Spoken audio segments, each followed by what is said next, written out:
A couple of weeks ago, I was meeting with some new clients to shoot their wedding, and we were talking about their wedding day and like tips and tricks, and I was surprised how invaluable they found that information. So in today's video, I'm going to give you guys a bunch of tips that I've learnt over the past 400, 500 weddings that I've shot here in New Zealand and around the world. So let's just jump straight into it. If you guys don't know who I am, my name is Chris. I'm a wedding photographer and videographer based here in Auckland, New Zealand. You can check my website in the link below. So I'm going to hit it off with a really basic one that has really made the timeline flow well. So in the past, cake cuttings are usually later on in the evening with the reception. There's guests scattered everywhere, nobody's sitting at their table, and the MC announces that you're going to cut the cake. Everybody stops, try and get people in from outside, and it just turns into a bit of a mission when you're just going to spend 2 or 3 minutes cutting a cake. Lately, what I've been doing when I've been helping my couples plan their timeline out is when you're doing your big grand entrance into the reception, you've got the music going, everybody's pumped, everybody's already standing and ready to go. Do your entrance and then go straight up to the cake and cut it right then. The venue can take the cake away to be cut up for dessert. It's not going to sit there melting for 2 hours while you do speeches and stuff like that. So yeah, that's a really helpful tip I found, and it just makes the timeline flow a little bit better. A lot of time can be spent in weddings just wrangling guests. So the less you have to do that, the better off you'll be and the more time you'll have to hang out with your mates. In summer here in New Zealand, through wedding season, like especially January and February, I find a lot of couples doing their ceremony around 2 o'clock. When you can really push that out to like 4 or 4:30 to make the most of the light, it's going to be cooler for your guests. And yeah, you can just kind of chill out through the morning and take your time. It is going to depend on your venue and what time you have to serve dinner, what time the guests are going to enter.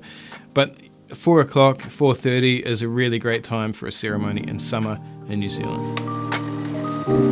That leads me on to the next tip, is first look photos. I've already done a blog on my website, you can see a link in the description to that. But first look photos, if you don't know what they are, it's basically when we set you or your partner up at some location just before the ceremony. You're all dressed up and ready to go. Then the other one walks up behind them and you have a little nice moment together. One of the good parts about that is it just kind of relieves some of the stress and anxiety if you're a bit nervous about walking down the aisle. But the best part is we can do most of your bridal party photos before the ceremony. So after your ceremony, you can just walk back up the aisle and hang out with your guest for an hour and a half or whatever it is through cocktail hour before you have to enter the reception. The next tip is about booking your vendors. So this one's going to be a little bit controversial, but hey, that's what I'm all about. In my opinion, for anything like photographers, videographers, celebrant, your wedding planner, anything like that where somebody's going to have a big part of your wedding on the actual day, you want to meet them in person and just make sure you get on with them, make sure your personalities get on well. I've always preferred to meet my clients in person.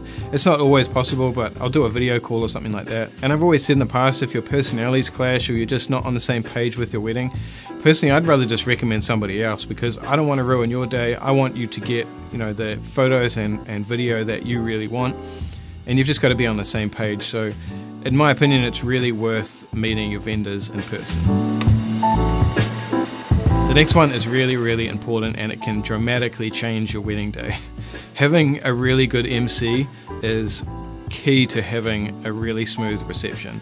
One of your friends that's really comfortable speaking in front of people, maybe has a pretty good sense of humor and isn't afraid to kind of roll with the punches, because weddings don't always go exactly to plan, and you need to be able to all come together as a team and make it work without stressing you guys out, because you're just there to get married and have a good day.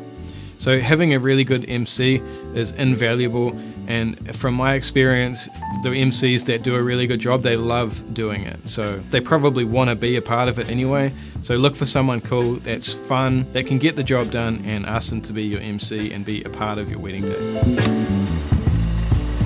Next tip is about the guest list. Now this one might seem a little bit obvious to a lot of people, but it really matters, and I think it's important to say, when you're inviting your guests, invite the people that you spend your life with, invite the people that you hang out with regularly. Don't worry so much, in my opinion anyway, about your huge extended guest list, people that you hardly ever see or talk to, just to kind of gather numbers, because small weddings are rad, and even if you have a bigger wedding, you're going to save a lot of money by just inviting the people that you really want to be there. The next tip for you guys is around Airbnb. So say you're doing a wedding in like Kumu, or even if it's in like Christchurch or wherever your venue is, my recommendation is to get 2 Airbnbs, one for each of you.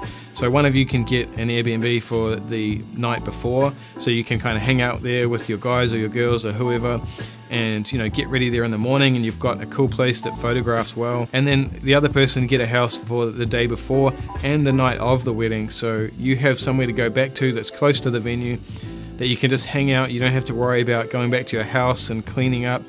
Get in your taxi after the reception, go to your nice luxury Airbnb and have a good night. And in the scheme of weddings, Airbnbs usually aren't that expensive. I mean, you can spend a lot, but there's a lot of good bargains to be had, especially if you're doing weddings around Auckland. So something to think about. And finally, just remember what is important to you and your partner. It's your wedding, it's not your friend's wedding, it's not your family's wedding, it's your wedding, and you need to do the things that you want to do. You don't need to stick to traditional ways if you don't want to. Make it a really fun social event where everybody can hang out, guests that don't know each other can meet and have a good night together. That's what weddings are all about, is bringing people together and having a sweet day. So just concentrate on what you two want and you'll have a good day. So that's it from me, guys. I hope that video helped you guys out. Check my blog in the description below, and I'll see you guys in the next video for more tips.